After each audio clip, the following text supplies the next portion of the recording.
Well, welcome to our first little herbal hour. Real happy to see everybody here. Ava's coming on. Okay. Happy to see everybody. Thank you very much for coming. And I'm going to do a little PowerPoint presentation here. And I've got some, for those of you that are on Zoom, I've got some plants here and I'll show them to you. And unfortunately, you can't experience them from where you are, but hey, it's still fun, right? And so I just kind of want to make this fun and informative so that you guys can learn. And I'd like all of you to introduce yourselves, okay, and say who you are and where you're from. So we'll start with the people here. So why don't you go ahead first? Tell me who you are, what's your background? Do you have background in herbs, what you do, why you're here, all that kind of stuff. Hi, my name is Nakia, and right now I'm a stay-at-home mom and homeschooler for my children. My background, I was in the Air Force for about 20 years doing aerospace physiology. And since then, I got certified as a physical trainer and a health coach, but on pause just to focus on the family. So I'm just this is kind of where I want to expand my knowledge to eventually make it a practice or business. Great. Great. Can you out there in internet land, can you hear? Yes? Yeah. Okay, good. All right, awesome. Okay, Jennifer. Yeah, I'm Jennifer. I actually go by Rebecca. Yes. Everybody's topic addresses me. Anyway, so my background is very, I've done herbal medicine most of my life. From my mother on, and since then my body seems to have talking, so it's nice anyway. And I'm a teacher, teaching all years now, and to maybe expand out into iridology, which is something I want to do. Ooh, okay. Yeah. All right. Well, there's a lot of people that are interested in changing their life over time, and that they've had their career and now they're changing their career, and a lot of people are going into alternative health. They're going into herbs and iridology and nutritional consulting and a lot of different things. So it's a time now for a lot of people to be looking at their life. So great. Okay, so let's go ahead and go online here. Kelly, you're on my upper left. You're first. Why don't you introduce yourself? Tell us who you are, where you're from, what brings you to this little herbal hour class that I'm giving. And okay, hi, I'm Kelly. I'm from Ontario, Canada, and I'm in Brenda's iridology class as well. I'm a registered nurse, have been for the last 20 years. I also practice holistic nutrition and sound therapy. So basically, I'm trying to incorporate iridology also into what I do. So herbs is another part of it for me. And I just have always, just kind of dabbled around myself by loving the plants and using plants as healing tools. So when she said she was doing this, I was very happy to hop on and learn more. All right. Welcome to the little herb class. Okay. Teresa, you're on my right. Can you introduce yourself? Tell us where you're from. And yes. Hi, everyone. My name's Teresa. I am from Wisconsin, but I live in Long Beach, California now. And I really don't have any experience with herbal medicine in my professional life, but in my personal life, it's been very important to me. And I've learned a lot, most of it from my mom, who is also here, Amelia. And I knew she'd be smiling when I said that. Yeah, and so really just here to expand my knowledge around herbal medicine. And I have a yard now, so I'd really like to start planting and making, just anything for myself to heal my friends, people I care about, to kind of shed some light around that. So happy to be here. awesome. Thank you. Okay, Tavon Fontaine. There you go. Would you like to introduce yourself? Tell us who you are, where you're from, any background. Yes, ma'am. My name is Tavon Fontaine. I stay in Redding, California. I came into the study of of herbal medicine probably in like 2020. I came across I don't know if you probably know of him. Some of you probably know of him as Dr. Sebi. So I started to hear a lot about him and his pathway of healing and healing people of certain diseases that were said were uncurable. And that's what really started my sparked my interest, going into herbal medicine. Ever since then, I found out the more I started to do my own studies, going online, doing my own studies and things like that, learning the genus and different herbs and what they do, it really just sparked an interest. And ever since then, I just been on the path of wanting to learn more. So that's what I'm doing right now. I have I have my own plethora of herbs that I have, and I do make my own herbal capsules as of right now. So I based off my own studies that I do, I create them for myself, for any family members or friends that are having some issues. Obviously I don't know a tremendous amount of herbs, but according to my studies, I do what I can, and then I help, family members and friends and things of that sort. But that's how I came in 2020, and ever since then, I just have my foot on the gas of trying to learn more. And then a friend or a brother had let me know about your class, and he sent me the free herbal hours. So I'm like, oh, okay. I'm gonna attend that because this is my chance to be able to further my knowledge, and acquire certifications to be able to do this. I would say profession. Right, right. Well, welcome. Thank you for coming. All right, Susanna, you there? I'm here. Well, I'm an optometrist and I'm from Oakville, Ontario, Canada. And I've been in practice for 30 years. And over the last probably 10 years, I've been sort of going more holistic, doing different things. And so I've gone into homeopathy and then nutrition, and then I started with you in iridology. I've taken health coaching degree and integrative medicine. So herbalism is, I'm sure, a part of it. And I haven't had any experience, so I want to learn. Okay, great. Thank you. Thank you for coming. Razamai, are you there? I'm here. Hi, everyone. I'm here in Toronto, Ontario, Canada, and I'm kind of a lifelong student and teacher and practitioner of many different modalities. I started with yoga and yoga nidra over 25 years ago, maybe 30 years ago now, I guess. And that led to Ayurveda. So I'm an Ayurvedic practitioner. And I do reflexology, Reiki, I don't know what else, iridology, life cell microscopy, working with sound healing and the Rife machine. Now I've been working with the Rife energy healing. And I know more about the Ayurvedic herbs. I do know some things about the herbs, but I love Brenda, part of the family, right? Yeah. And I always think I'm always open to learning more. So I'd like to learn more about the herbs in the Western world. I think that would be really great. So I'm grateful to be here. Welcome. All right, Amelia, you moved. You went up into the upper right corner there. Now you're muted.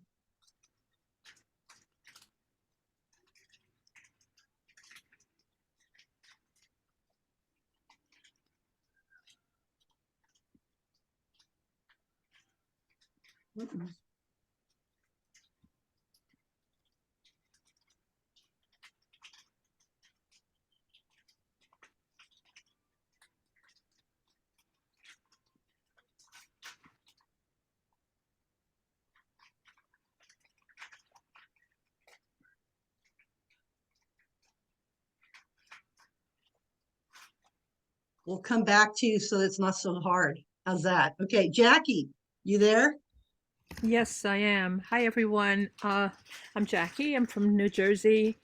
I have been in corporate America for over 35 years. And in 2017, the company I worked for was bought out. I was part of a restructuring, and coincidentally, the timing of my layoff was perfect because at the same time, my son with special needs was leaving school and was going to be transitioning into a day program.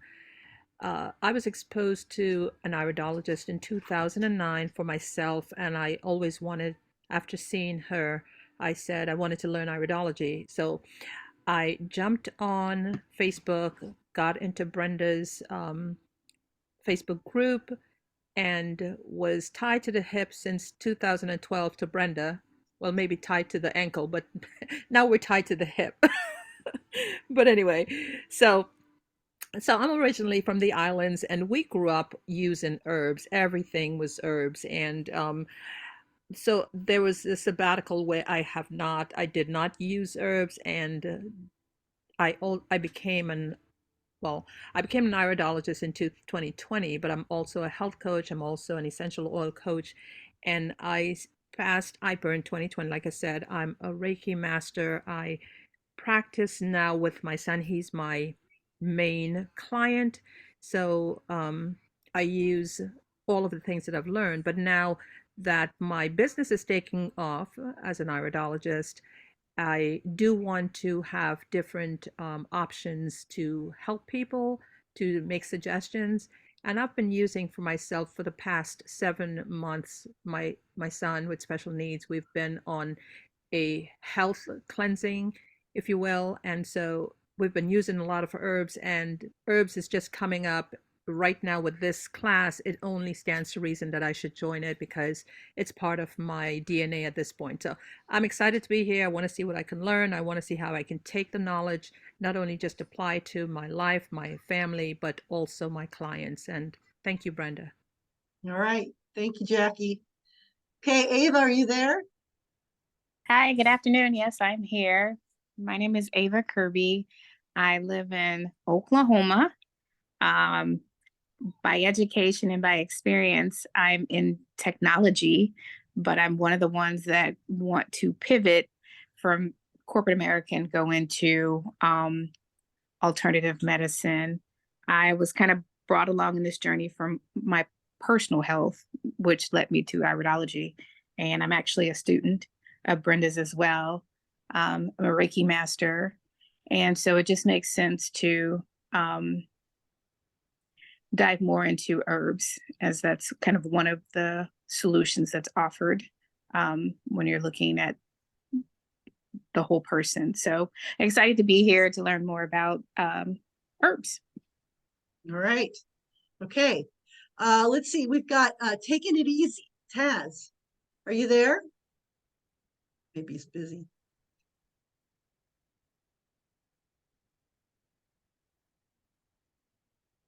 He's probably busy, huh? Yeah. Okay. And then let's see. Karen said that she's here. And she says she's watching and listening. And then she says she doesn't have a microphone. So, but she's looking forward to learning more. And Taz said he's here also. He's making dinner for children. So that's awesome. Okay. So now we're a big family. Hopefully I didn't miss any. Who is iPhone number 2?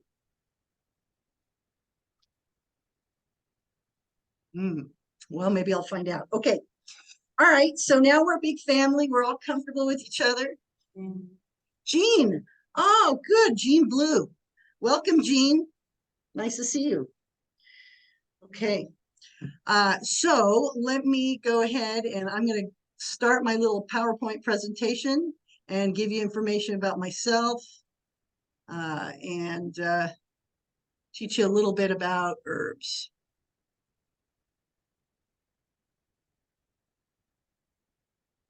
Interesting that it did that. Okay. Well, I'm Brenda. I'm a naturopath. I'm excited about being a naturopath. I'm a certified iridologist. I'm president of Joyful Living Services, CEO. And everybody just like left. The slides got small. Interesting.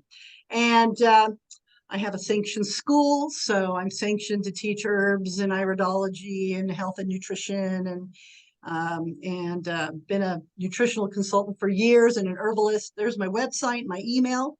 So if you have questions, need to talk to me later on, that's how to reach me. So thank you for being here. I know it is a Wednesday night, and I debated when to do this. I thought maybe Monday night, Tuesday night, Wednesday. I don't want to do classes on the weekend. So it was Wednesday night. So hopefully, you know, when we get going, I thought, well, maybe we can do it twice a month. If any of you are interested, if any of you are interested in doing it more than once a month, I can always shift the schedule. I originally just set it up to go once a month, but you know, I can go, you know, twice a month. So we can do that as well. And what'll happen probably is that more people will join us as we go. And the more people that join, the more, you know, everybody will learn from each other. So before I can actually teach you anything, I have to go through my disclaimer. Joyful Living Services cannot be held liable for any misuse or malpractice of any techniques taught within this webinar, nor for any injury, suffering, or distress caused by students undertaking the techniques discussed. All students must accept that they are wholly responsible for their actions relating to the practice of herbs and must adhere to the relevant laws in their country and state of residence. Students are responsible for ensuring that they have appropriate insurance for practicing in their country and state of residence. Joyful Living Services cannot be held responsible for any advice given by students to members of the public. Students must adhere to their local laws regarding the requirement for registration and or qualification as an herbalist before suggesting supplements or offering nutritional advice. This is very important, especially in California. Okay, so, and you know, anybody, okay, all our rules and laws are different everywhere that we are. And so, you know, the rules and laws are different for iridology and for herbs and for health and nutrition and anything that we do. So, which is why we say to check out the laws and rules in your state. So I'm now on the naturopathic board, and there's a lot of stuff coming down for California. So if it passes in California, you know what's going to happen. It's going to keep going. It's going to go like wildfire. And, you know, I was just in Idaho, and I was just in Montana, and people are not happy with people in California at all. No. They're not happy. And so, you know, we want to stop some of these bills before they start. And so there's going to be, you know, you're going to be hearing from me quite a bit.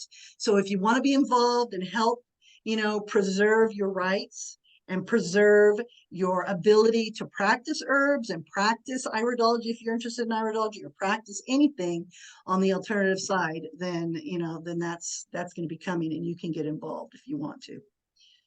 So anyway, if you teach, if you see clients, if you teach, you want to use disclaimers. Always use disclaimers. You can copy mine if you want. I don't care. This disclaimer is open to anybody. You can take it as is, change the name, put your own business on there, and use it. Okay. It's an approved disclaimer, and it's available for anybody to use. Right. So this is a little bit about myself. I also began my journey in 1983. I was really sick. I couldn't eat anything. I was eating baby food is basically what I was doing. I couldn't hardly eat anything.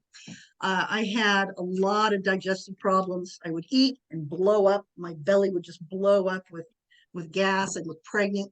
And then I'd have to go lay down to pass that. I was breaking out in hives all over my body because of stress. I couldn't lay down flat in the bed. I had to see. So you didn't know any of that about me, right? Had to curl up in bed to sleep. So I had a lot going on. And, you know, that was right around the time where I was dating. So lots of stress at that time, as we know how fun that can be.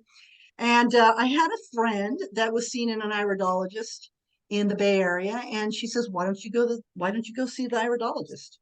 So, you know, I'd been to the doctor, and luckily for me, the doctor just said, take Rolaids and drink milk.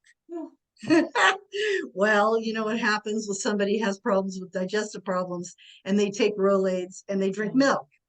Oh my goodness. So I even tried the Pepto-Bismol, right? Because it's supposed to coat your stomach. And I was working at JCPenney's at the time, and I bought a brand new bottle. I drank the whole thing in one night. And it did nothing other than make my stomach worse, right? Didn't help my stomach.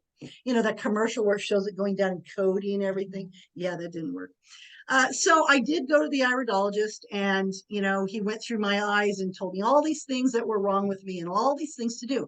Put me on a bunch of herbs, put me on, you know, detox herbs and enzymes and various herbs, stuff for stress and all that. And guess what? I got better. So that basically led me to taking a class with Bernard Jensen, and I loved it, learned iridology, and I've been doing iridology all these years. So I met my Nature Sunshine upline, Shirley Winslow, actually at Dr. Jensen's. And she was a wonderful teacher. She, you know, she was in LA, so I used to drive down to LA to see her. And she was a great instructor. And I owe a lot of my herbal knowledge to her, and also to the people that I work with in Nature Sunshine and so on. So my main mission is to help others improve their health. That's what Joyful Living Service is all about, is to create joy in other people's lives.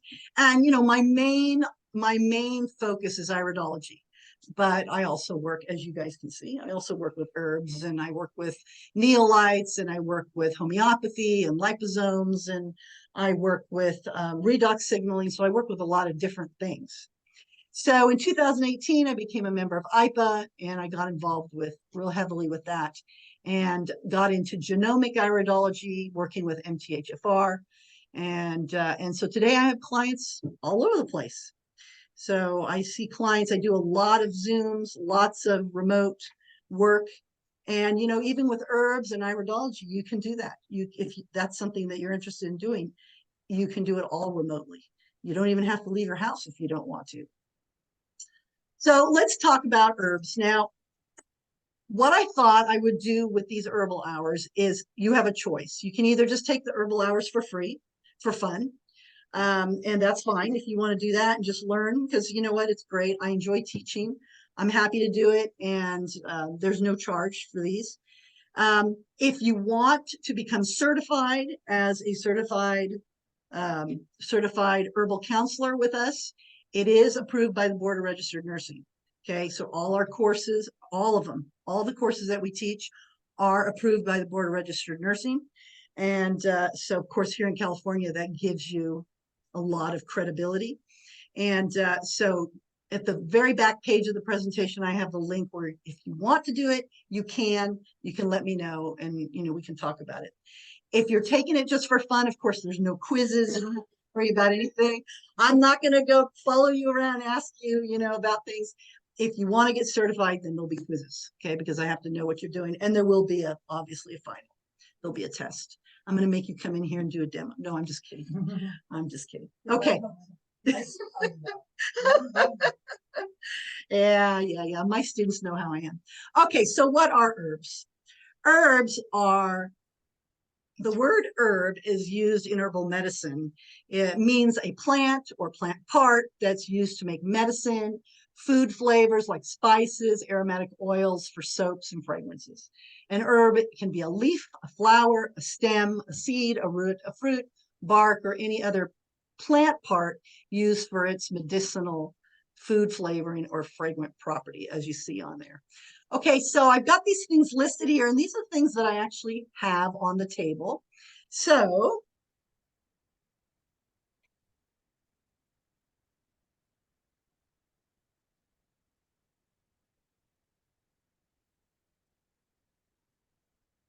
first,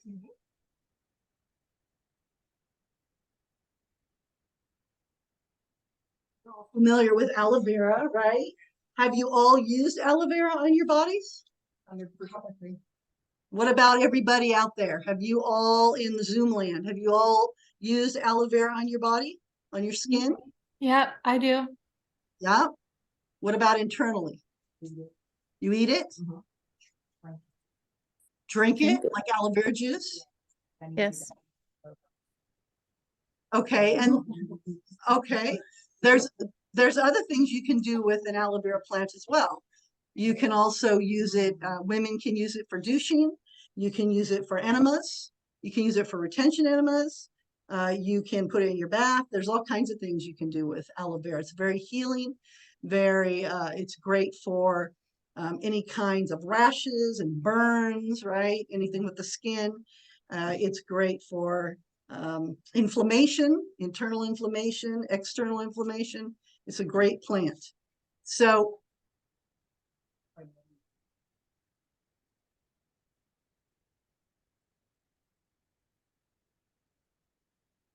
yeah, use it for eye drops. Yeah, exactly. Yeah, so all you need to do is if you haven't used it, I'm going to mutilate Josephine's plant. My daughter gave this to me. Just cut off a little piece like that. No dripping. Yeah, that's a nice one. And you can peel it. You can peel it. You can put it inside your blender. You can squeeze it. Look at that. It's just, look at that. That's wonderful. I had a woman years ago. Can you do me a favor and give me a couple Kleenexes over there? Just right behind you over there.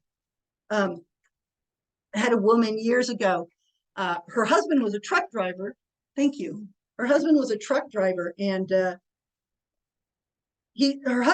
husband told me that his wife hadn't gone to the bathroom for a while and wanted to see me. And so she came in to see me. This was when I was in San Francisco. She came in to see me, and she hadn't had a bowel movement for 12 days. 12. Okay, so her skin was kind of gray and she kind of looked kind of sick and she didn't have any energy. No energy. And so guess what I had her do?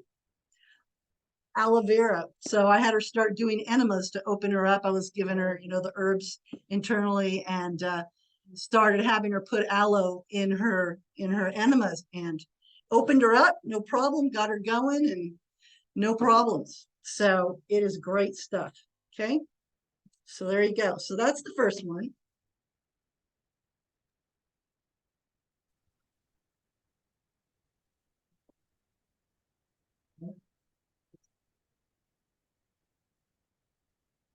Brenda, I have a quick Okay, question. carrots. These lovely orange carrots, right? We like them. We put them in our salad. We cook them, right? We slice them, we dice them, we blend them, and they taste good and they're great food. But once you use them to help your eyes, they become an herb. Okay, so all foods, once you start using them for a purpose, they become a food. So this is high in vitamin A and it's good for your eyes, right? And as long as you don't juice too much of it, you won't turn yellow. Okay. All right. So celery. Well, celery is great for kidneys, heartburn, high blood pressure. You can, if you have heartburn or anybody has heartburn, you can just take just a little piece of celery about that big, put it in your mouth and chew it. You can swallow it or spit out the strings. Heartburn will be gone instantly. Gone. Okay. That has to do with the lining of the stomach. Yeah.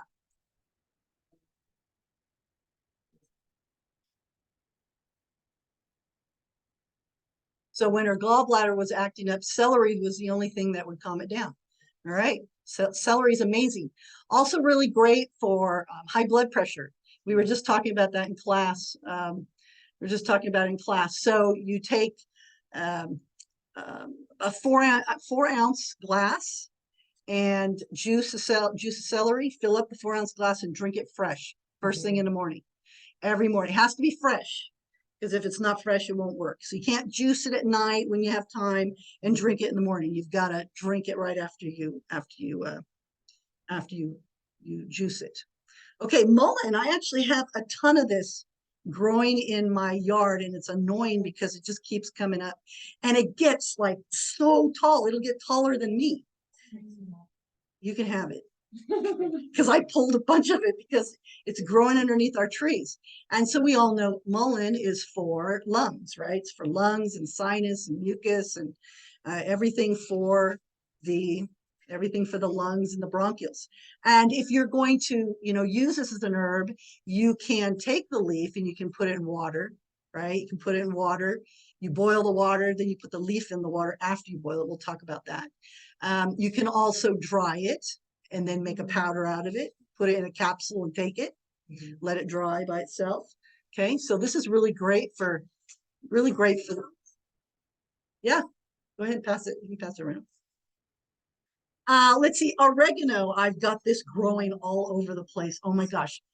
I planted one little plant of oregano in my garden and now it's taking over. And what I want to do is put it underneath all my trees because it keeps the bugs away. It's really great for keeping pests out of your trees and out of your garden, out of your yard. And it just grows. It's amazing. It grows up here in the foothills without any problem. So oregano is an aromatic, which you can smell. It's used as a spice. It's used in a lot of Italian foods. It's great for helping with bugs, parasites, cholesterol, all kinds of things we can use oregano for. Warts. All right. All right. So I do oregano extract sublingual every morning and every night. And I understand that it helps inflammation. Helps inflammation. Yep. Yep. All kinds of things. And I also brought a tomato. Of course, this did not come out of my garden because it hasn't been warm enough here in California to get my tomatoes red yet, but they're getting there. And this really tastes good. Tomatoes taste good, right? And they have lots of juice. They are considered a fruit, but when you cook them and you use it for the lycopene for the prostate, it then becomes an herb. Okay, then becomes an herb.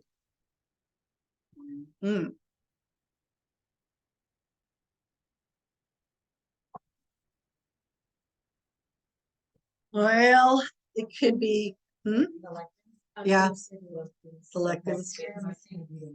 You can't eat tomatoes at all. Don't touch, if you can't eat it, don't touch it. Don't touch it while you're here. Okay. All right. So those are some of the things that I brought.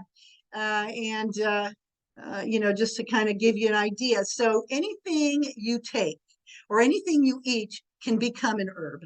If you're eating it, it can become an herb if you use it for its properties. Okay, if you use it for its properties. And anything that you take into, well, okay, I shouldn't say anything. Never say everything, always, anything. I've learned that a long time ago, but never, most of the things that you take internally, you can put in a bulb syringe rectally. Okay, so if you have somebody that has a lot of, they've got the flu and they're throwing up and they're getting dehydrated and you want to give them some herbs to help them, normally you can have them put that in rectally so that they can absorb it. Okay, and so that it'll help them that way. Because if you give it to them through the mouth, then they'll just throw it up. So there's some information for you. Okay.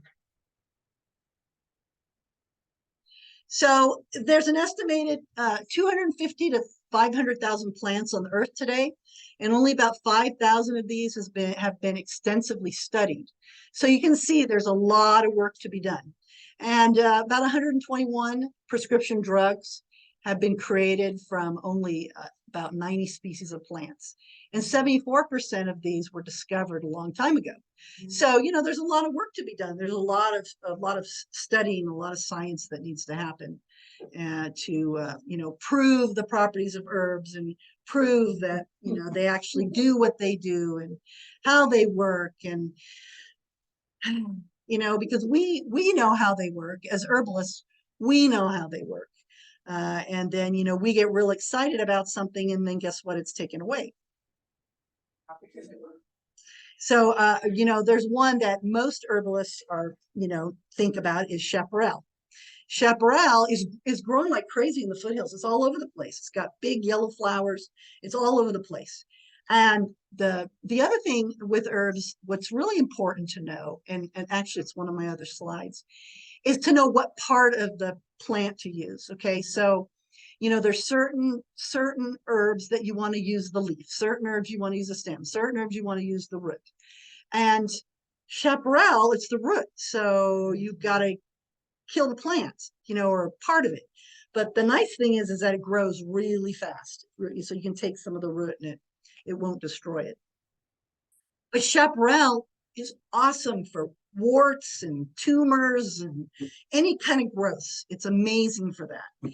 And of course, somebody decided maybe that 3 pills was good and 10 would be better. And so guess what happened? They got inflamed liver and they ended up in the hospital. And guess what?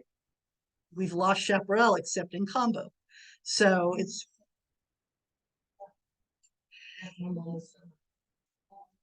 yeah, comfrey. They just tried to take glutathione away from us, and that was when the monkeypox came out, which is we need glutathione, and so that didn't happen. So that's why I'm saying also to know your laws and rules, and really pay attention to what's going on, because you need to know what's going on in the world. And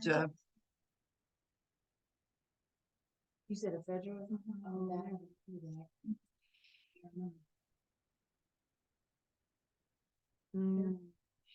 Kelly asked, do you know why aloe bleeds red when it's cut? Mine didn't bleed red. Oh, mine was clear. I think I don't want to say it goes bad. No, if you cut it and wrap it in a paper towel, it always bleeds red. Like the paper towel is like this pink red, is almost like it's bleeding or something. It's happened to me several times, but it has to leave it overnight. Oh, leave it overnight. Oh, Yeah. I'm gonna do an experiment and see, because I've not experienced that. Yeah, and it goes very red. Like it's shocking, like how much it does. It looks like it bleeds. So I didn't know if you knew why. Well, Karen here says red coloring. This likely means your aloe is both water deprived and getting too much direct light. Water it more frequently and move it to another window. So mine is here in my office in the north facing window, and it's loving it. I mean, it looked terrible when Josephine gave it to me. That's my daughter, by the way. And she gave it to me and it looked really bad. And you can see the new leaves growing there in the middle. So it's really happy in the north side. It doesn't get direct light. That's where I have all my plants. And so we'll see. I'll do that and I'll let you know, because you're in my class tomorrow morning. I'll let you know what happened overnight. Cool. Yeah. So mine loves eastern exposure. Yeah. Now, see, I live up in the foothills where it snows a little bit, and it just won't live there. It just will not tolerate it at all.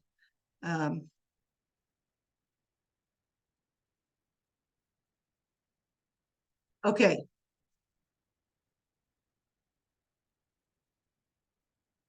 All right. So, a lot of people think, oh, herbs are special and but you know what? Guess what? They work kind of the same as conventional pharmaceuticals do. All right. It's just that they're slower. They contain large number of natural occurring chemicals that have biological activity. And of course, the way they get medicine is obviously by isolating those particular the parts of the plant that work, and they pull them out and copy them, right? Is an easy way of putting it. But they have these active compounds from plants, and you've got to be careful. Okay, so herbs, not all herbs are safe for everybody. If you have people that are on, especially heart medicines and warfarin and a lot of these really serious blood thinners and some of these meds, you have to be really careful with herbs.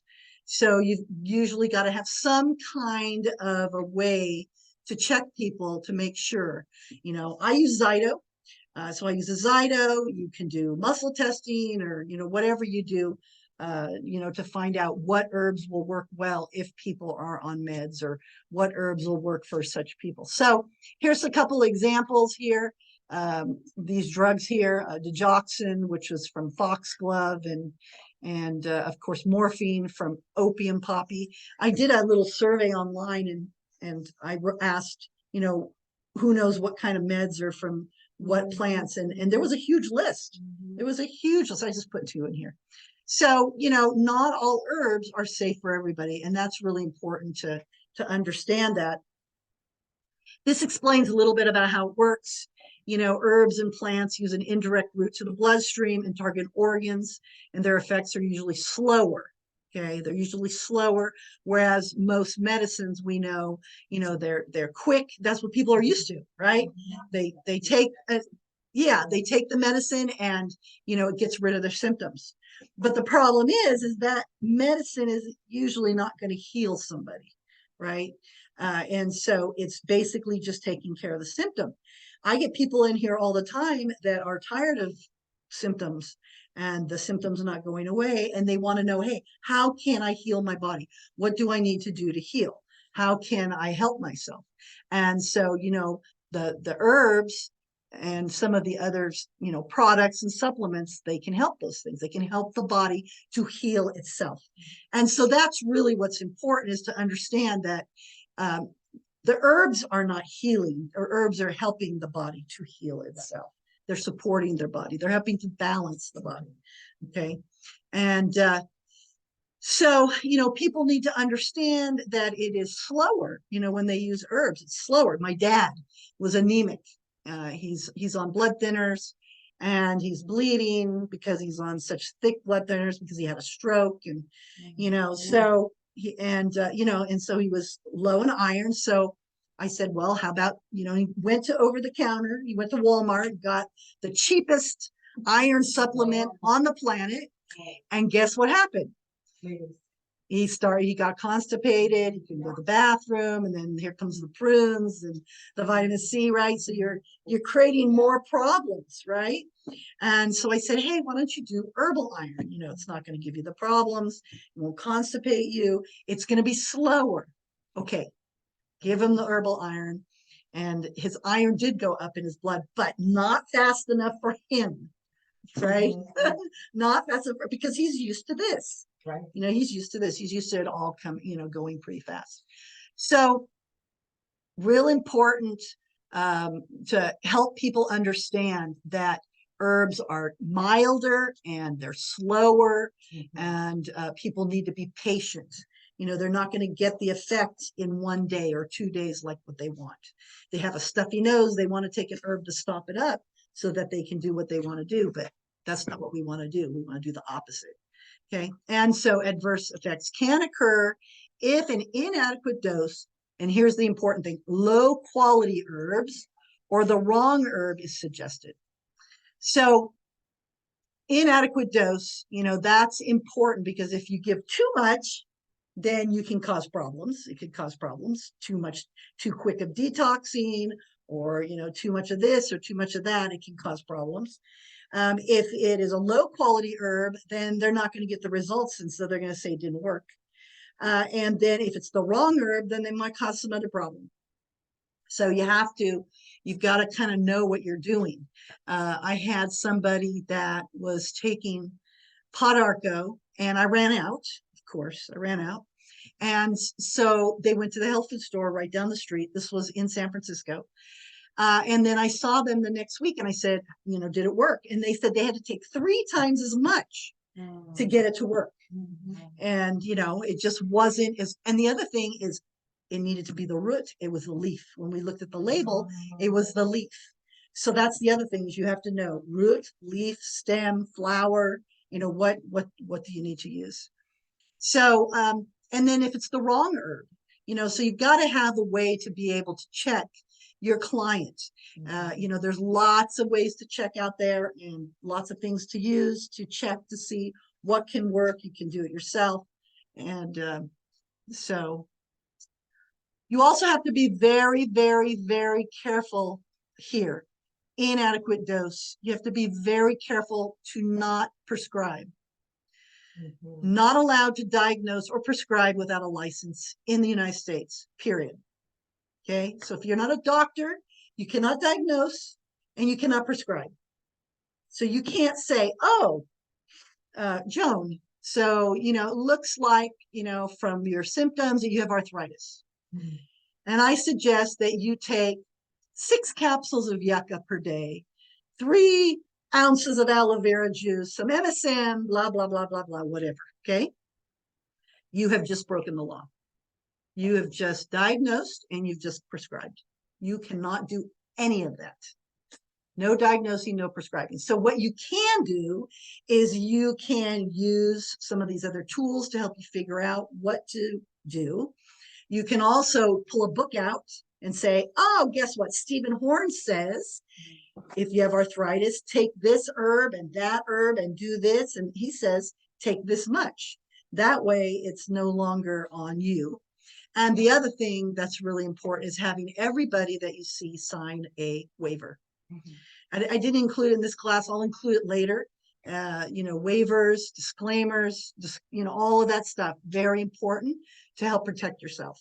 So, you know, we'll go over that later on. Very important. Okay, so what's on the shelves? Well, these are some things that you can have on your shelves. Fresh leaves, bark, roots of herbs can be used in their natural form, or they can be found in the form of, look at all these things, tablets, capsules, beverages, bark pieces, powders, extracts, tinctures, creams, lotions, salves, and oils. And the whole leaves, berries, seeds, roots, flowers, and bark of herbs are also dried and made available. So there again, how do you know what to use? You know, how do you know what to use? You know, you can be with a company, you can be involved with a company, and they can help you figure that out. You can create your own, you know, products. That's actually something that's a goal of ours, is to create our own line, which is, we'll see how that works out. And, you know, and so you've got to have the knowledge. Then the other question here is, you know, if somebody is taking a tablet or a capsule, how much to give them that they'll actually work? You know, it takes longer to break down a capsule than it does to break down it takes longer to break down a tablet than it does to break down a capsule. And it takes even less to absorb a liquid. You know, you're using, one of you said you were using something liposomal under your tongue. Okay, you're using liposome. Okay, so anything you put under the tongue goes right in. It's liposomal, goes right in, absorbs. So it bypasses the stomach, it bypasses the liver. You don't have to break it down. That's even faster. Okay, same with neolites, same with redox signaling, all your liposomes, all your homeopathy. It all goes. So all of these other ones, the tablets, the caps, the beverages, all of these things, they have to go through the stomach, be broken down, and be absorbed. Okay, so then the question is, well, the client, how good is their digestion? And usually that's number one, is when you're working with somebody, is helping them improve their digestion and their assimilation first. Because if they're not able to assimilate, they're not able to break the capsules down and really absorb them, then that's another thing, they're not going to get the benefits. And then they're going to come back and tell you it didn't work. So there's multiple factors with taking anything. So here's some examples I put in here. How can I use herbs? Well, compresses, you know, we all know what a compress is. You know, you take a cloth, you soak it in warm or cool herbal solution, and you apply it to the injured area. So you can make a compress out of anything, any herbs. You can make a compress out of it. Okay, so dip the cloth in there, put it on your eye, put it on your face, put it on any place on your body that you need a compress. And that anything that is on the skin will be absorbed through the skin. Okay, anything that's absorbed, anything on the skin. All right, here's another one. So here, decoctions. And I put the website on here so you can go on there and look. These are where I got the pictures, but they also have all kinds of instructions on there on how to make decoctions. And this is a tea made from a bark, a root, a seed, or a berry of a plant. Do not boil. I never suggest you boil any herbs at all. Don't boil them. Okay, these can be simmered, and unless it says don't do it. Usually what I do is I boil the water first and I put the herbs in, or I put the herbs in the cup and then I boil the water and then I pour the herbs over it and I let it sit and then use it. you know, because you don't want to destroy the essential oils that are in the herbs. You don't want to destroy the vitamins and the minerals and, you know, the properties, because then it's going to be useless. I don't boil anything. I don't. Yeah, I don't. So, so what you can do is you can simmer, like it says here, you can simmer it. And, so, but I don't boil. Okay, essential oils. Essential oils are herbs or plants that are derived through steam distillation or cold pressing. Okay, and they're mixed with vegetable oil or water and used either as a mouth, ear, eye wash, inhalant, douche, tea. You know, they can be used for many things. A lot of people are into essential oils. They can be used externally in massage, on burns, abrasions. And there's lots of different companies out there that do essential oils. I work with Nature Sunshine.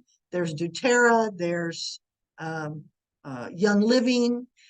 I'm sure that there's other companies out there. And, you know, I don't push anybody to do anything. So, you know, if there's a company that you're interested in working with, and they just make sure that they have good quality control. That's the key.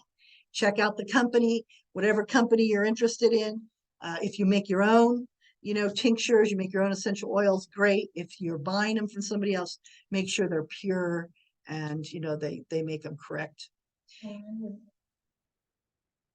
Yeah, yeah. Don't use vegetable oils. Essential oils combine with natural fats present in the skin, and with few exceptions, such as use of camphor, eucalyptus, or tea tree oil for certain skin conditions, essential oils should always be diluted with either water or oil before being applied to the body. Yeah, you said vegetable oil. You're not talking about like avocado or olive or grapeseed or Yeah, don't dilute it with Wesson oil. No, don't use it with any of those nasty oils, because those things are processed with hexane anyway. They're not good for you.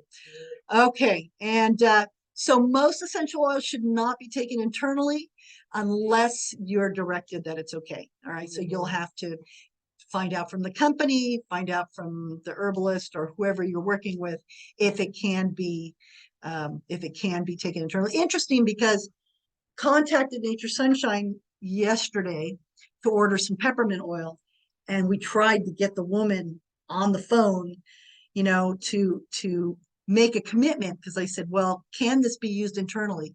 Well, you know, the company really doesn't recommend that any essential oils be used internally. You'll have to talk to whoever suggested that you purchase the peppermint oil. So, you know, it was kind of interesting. And so, you know, she's been taught to be very careful. She's been taught to be very careful. Yeah, yeah. Okay, here's another thing, extracts. They're made from pressing herbs with a heavy hydraulic press and soaking them in alcohol or water. And that excess alcohol or water is allowed to evaporate, which leaves this concentrated extract. They're the most effective form of herbs, especially for people with severe illnesses or malabsorption, because they're extracts and they can get down into the body quicker and easier and be absorbed easier. If they have alcohol in them, what you can do is you can open the, heat up some water on, you know, on your stove, a little bit of water, not too hot. Open up the bottle, put the bottle in the water, and then that will evaporate the alcohol. And then you have to keep it in the refrigerator. It will not last very long, because that alcohol is the preservative. Okay. So just like if you're going to have somebody, let's say you have somebody with eye problems, and you're going to have them make a tincture out of berberine. You're going to have them I do this all the time. They buy a bottle of berberine. They've got the capsules in there, and they're going to make a tincture out of it. So they're going to put the capsule of berberine without the capsule, just the powder, in the bottom of a coffee cup. They're going to pour boiling hot water over it, put a cover on it, let it steep. Okay, then put it through a cheesecloth so that they get all the little particles out, and put it in a little bottle like one of these. You want to make sure, and this is in the talk, but you want to make sure that the bottles are not clear. You want them to be dark, dark blue, dark brown. And then of course there's no preservative in it, so it's not gonna last. And every time, so they'll have to keep it in the refrigerator. Every time they pass the refrigerator, drop, drop, drop, okay? But bayberry. Did I say berberine? Oh, no, bayberry. Sorry. No. Berberine is for sugar. Bayberry. It helps to improve eyesight. So does eye bright. Eye bright is another one that you can make a tincture for the eyes. Yeah.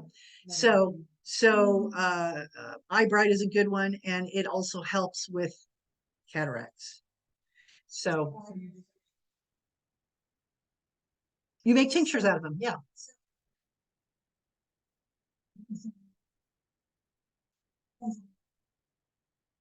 If you can find it in drops and it's a good quality, you may be able to find it in drops.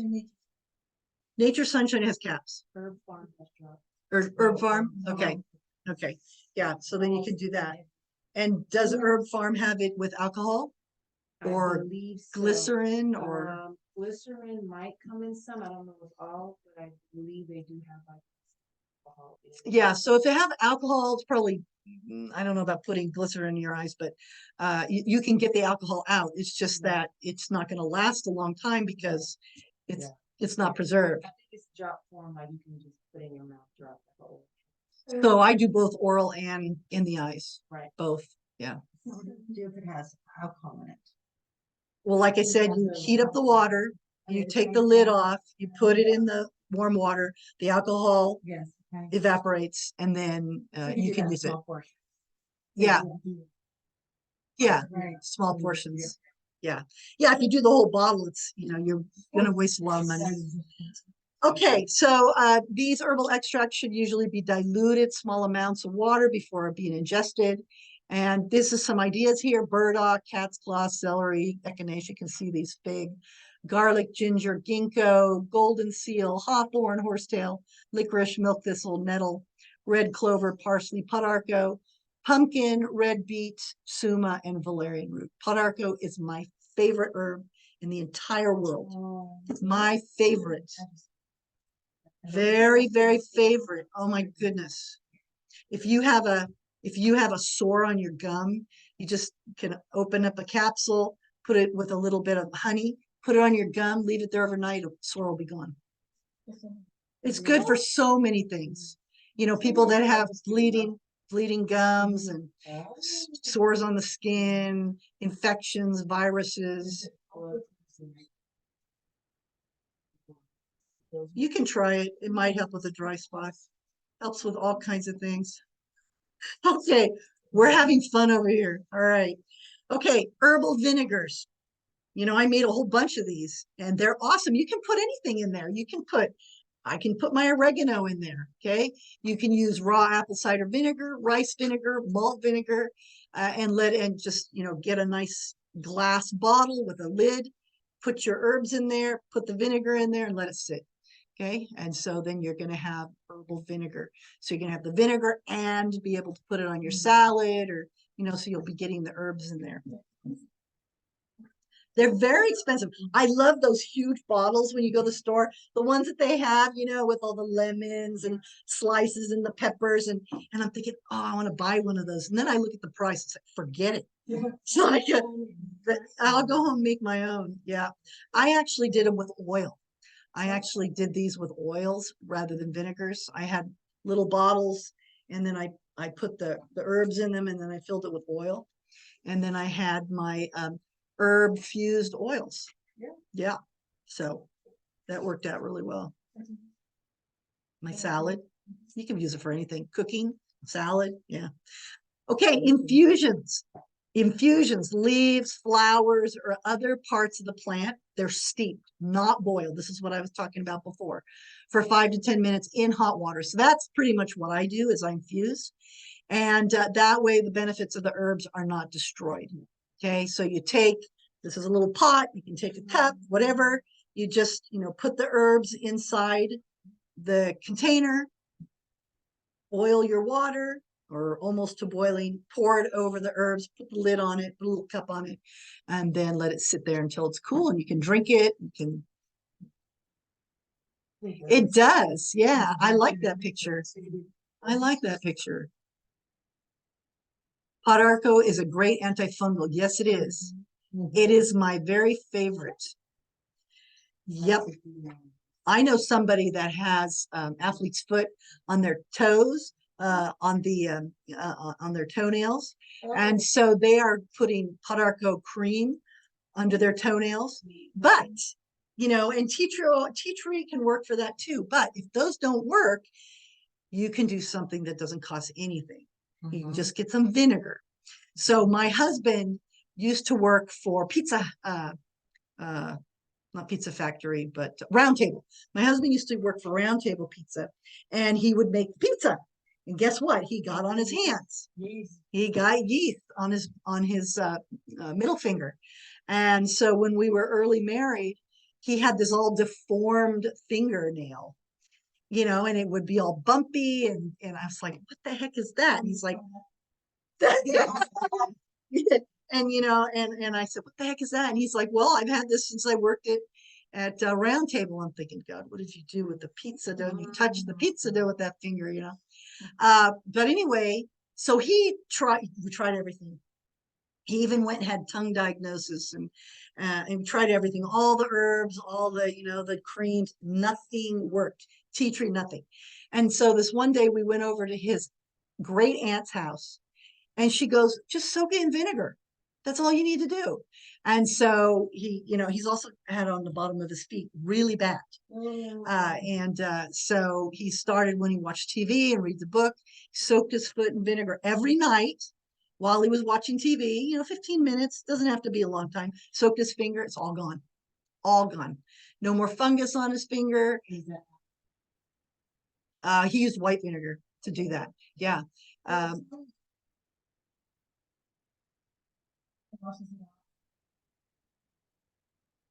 Yeah, so you want to do it at night. The best time to do it is at night. Also, women that get yeast infections, they can also douche with a quarter cup of vinegar to a douche bag. And so what that'll do is that'll change the environment so that they won't get, depending on what causes it. That's the key. That's the key to anything, is figuring out what's the cause. And so once you can figure out the cause and you can change things, then then that helps a lot. Sure. You can do all kinds of things with Podarco. Yeah. Dandruff, sure. Yeah. Yeah. Oh, she won't stop eating cheese.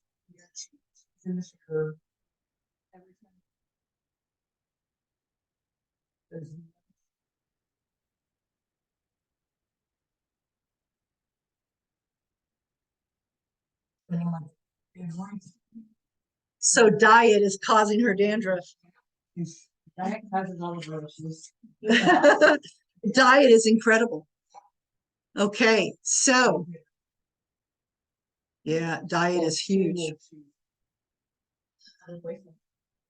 All right, ointments. Ointments, an extract, tea, pressed juice, or powdered form of an herb is added to a salve. So easy. You get a salve, a nice, good salve, clean salve that doesn't have a bunch of junk in it, and then you put the tea, the extract, the herbs, whatever, you mix it in there, and you've got a nice salve. Okay. Anything like I said, anything you put on the skin will be absorbed and work. Okay. Poultices. Poultices are very common, used all the time.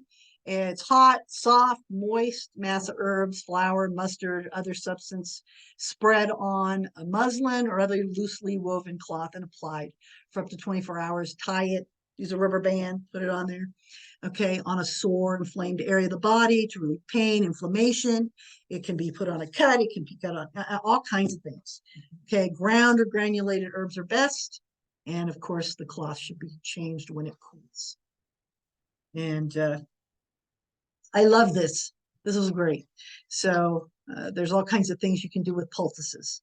You know, if you have a sprain, you can put a poultice on there, a comfrey poultice. You could probably, you know, use some type of a mucilent type of herb and put it on there. And comfrey's been known to help to build bone and repair bone. And so, you know, there's a lot of things, of course. Comfrey, yeah. Yeah. Is able to. Let's all go to Virginia so we can get all these things. Okay. Powders, right? Powders then can be made into capsules or tablets. So the key is figuring out the quality. You know, the quality is really huge. If you go to the store and you buy everything on sale that doesn't have an expiration date, who knows what you're getting? And you may have to take 4 times as much of it anyway, so you're not saving money. I've had people do that. Oh, you know, they don't want to pay the price I have. And so then they go to the health food store and they find a bin, right? And the bins are where they put everything that's they got to pretty soon gonna have to throw away. And they buy it. Well, then they only have 2 days to take it, right? You know, I try to tell people, don't buy stuff that's on sale. You know, I know you don't want to, you know, just buy it and make sure that the quality is good. That's the key. So, you know, powders can be taken out of capsules. If somebody's having problems with capsules, they can be taken out of capsules. You can put it in, you know, I have people that are tired of taking pills and they want the caps, so they can just open it up, pour it on your salad, put it in your soup. You know, they can still be, you know, children can still be ingested. You can get it down. And, you know, you can work with animals if you can get it down their throat. Depending on how finicky your dog or cat is. So anything taken by people, okay, there's that word again, anything.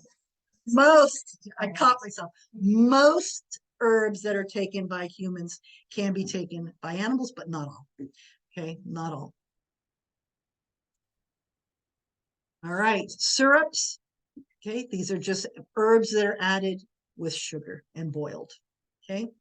So if you like potarco and you want to make a potarco syrup, you just get the potarco and mix it with some honey. Bitter sweet. There you go. Because potarco, the best way to describe potarco is a bitter. Tastes like, to me, it tastes like a bitter dirt. That's what it tastes like to me. Yeah, didn't we all eat dirt as a child? Okay. Salves, creams, oils, and lotions are generally used on bruises, sores, inflammations, and for poultices. Okay. And tinctures. Tinctures, these are well-preserved form of previously fresh herbs, and they contain varying amounts of alcohol. Now there are some on the market that contain less alcohol. I work with Nature Sunshine. This is my link here for Nature Sunshine. I put it on here. In case you're looking for a company, you can look, see. I know that Nature Sunshine has good quality control. I've been to the factory. I've seen their, you know, how they look at all of the products that come in and they test them and all that. So that's what you want, whether it's Nature Sunshine or another company. You want a company that, you know, you can go check it out, look at their quality control, and see what they're doing. Digestive bitters help for digestion, for helping with digestion, improve digestion. No, it's just herbs. Okay, so there are several herbs recommended. If there are several herbs recommended for a disorder, it's better to alternate among the different herbs so that you obtain the benefits of each. Okay, so herbs are no different than antibiotics. When I say that, what I mean is, you know, if you take an antibiotic for a long time, you become antibiotic resistant, right? Okay, so if you take potarco for a long time, what'll happen is after a while, you take the same amount of potarco and it just isn't going to do it. You have to take more. That happened to me, actually. because I took a lot of potarco. So, you know, it's better if you're in combo, like potarco and echinacea, or echinacea and golden seal, or if you're in combo, then that usually won't happen. But if somebody's taking just a single herb for a long period of time, then that can happen. Okay, so it's good to switch off. It's good to switch. And in the body, after a while, the body changes anyway, and things change. Okay. This may also help you determine which herb agrees best with your body's chemistry and particular needs. And do not, like I said, don't preserve herbs in clear glass. Use colored glass or ceramic jars. Definitely don't use metal. And don't keep your herbs in the light. Keep them in the cabinet, away from the heat, in the refrigerator, you know, where they won't get hot, where they won't be in the sun. Okay. And, you know, most herb companies will put their herbs in darkened bottles, or, you know, you can see here, bottles that, you know, the light won't get to them. So protect your herbs. And the herbs usually will last about a year if they're in caps. They usually last about a year if they're away from the heat and away from the light. Okay. And herbal teas, this is a really good way to also help people to get herbs into their body. So this tells you here how to prepare herbal tea. Use approximately 1 to 3 teaspoons of herbs per cup of boiling water. Boil water in a kettle, and do not use aluminum kettle. Pour the water into ceramic or glass, not metal mug or teapot, and leave the herbs to steep. So there you go. So there's the same thing as what I was talking about before. At least 5 minutes. And if you prefer a stronger tea, leave the herbs in there longer. Okay, lots of classifications of herbs. I didn't even know all these classifications.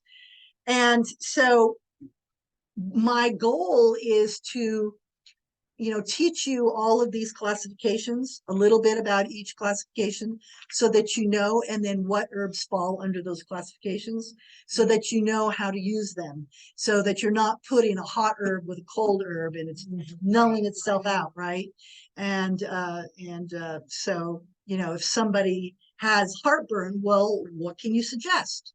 You know, there's software out there that you can use to, you know, there's books that you can use to reference, lots of reference material.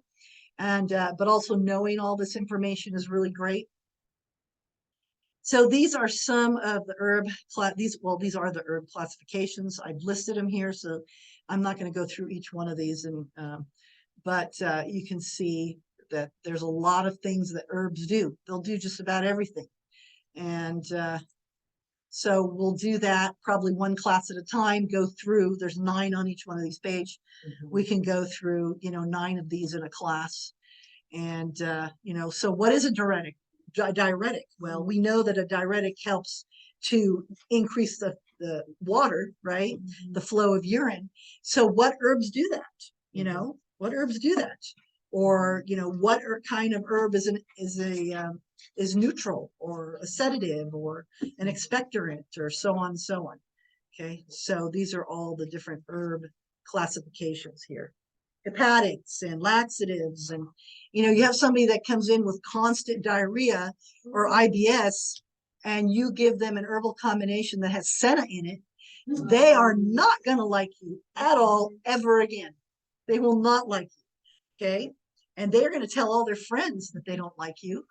And so none of their friends will call you either. All right. So you've got to know how the different herbs work.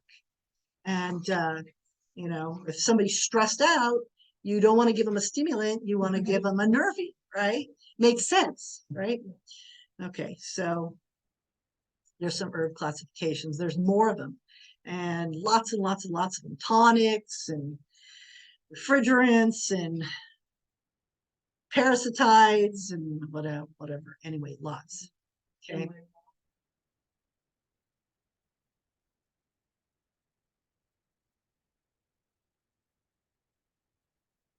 Yeah, you can use cayenne pepper to stop bleeding. You can actually put it right on the, yeah.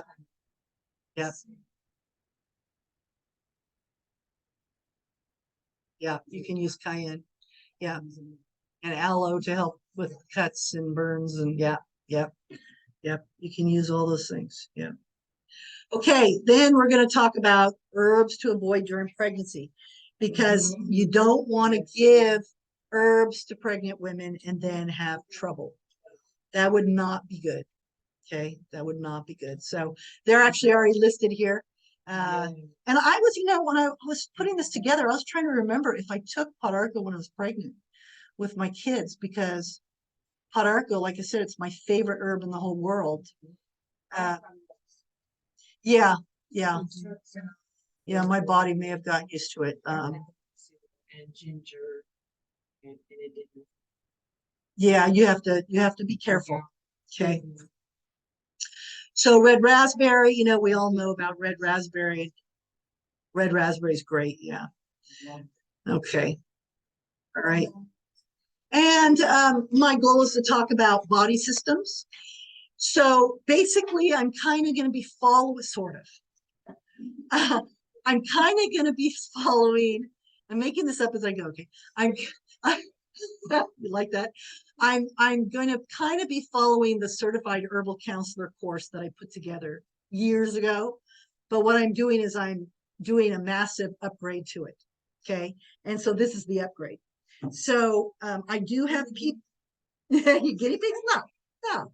I have students that have taken the herbal counselor course that have asked me if they can get upgraded certificates and continuing education credits for this. And the answer is yes. Okay, so they'll probably be watching the Zoom, so they'll have that answer. And one of the things that's important is to learn about the body systems and what herbs can work for which body system and what the body systems do. I mean, that's all part of it. If you're going to work with herbs, you got to understand how the body works. Just like if you're going to do iridology, you have to have anatomy and physiology. You have to know how the body works, in order to be able to help people. And you have to understand your body first. So anyway, I put this together. Thank you so much for coming tonight and being here. It lasts a little bit longer, but that's because of the introductions. So next time we won't be doing the introductions except for the new people that show up. They'll get to introduce themselves. And so I have the next date as July 19th because I was going to do one a month.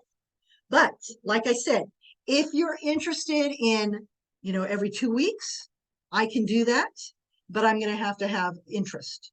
So the people that are here tonight, you can tell me, or you can send me an email and say, yeah, I'd like to do it more often than once a month. July 19th is the next one that's scheduled. Yeah. Okay. And and then if, that's where you register right there. And if you're interested in becoming a certified herbal counselor and having that registration, having that certificate, you can carry the CHC initials after your name, certified herbal counselor. And then what you'll have to do is you'll have to take the quizzes and you'll have to pass the exam at the end of the course. Oh, the test is easy. It's online. You just answer the questions. It's online. It's easy. Okay, so those are the options for the class. Okay, and I do take payment plans. So if $350 is a lot and you really want to do it, we'll talk. I have lots of students in lots of classes and all different kinds of payment plans. So if you want to take it and you want to do it and money's an issue, that's fine. You can talk to me. Okay, so I just want to let you know that is an option. Okay, so let me see here. Oh, you're welcome. I'm glad you guys liked it. All right, I'm going to stop the share and see if anybody has anybody have any questions, comments that you want to share?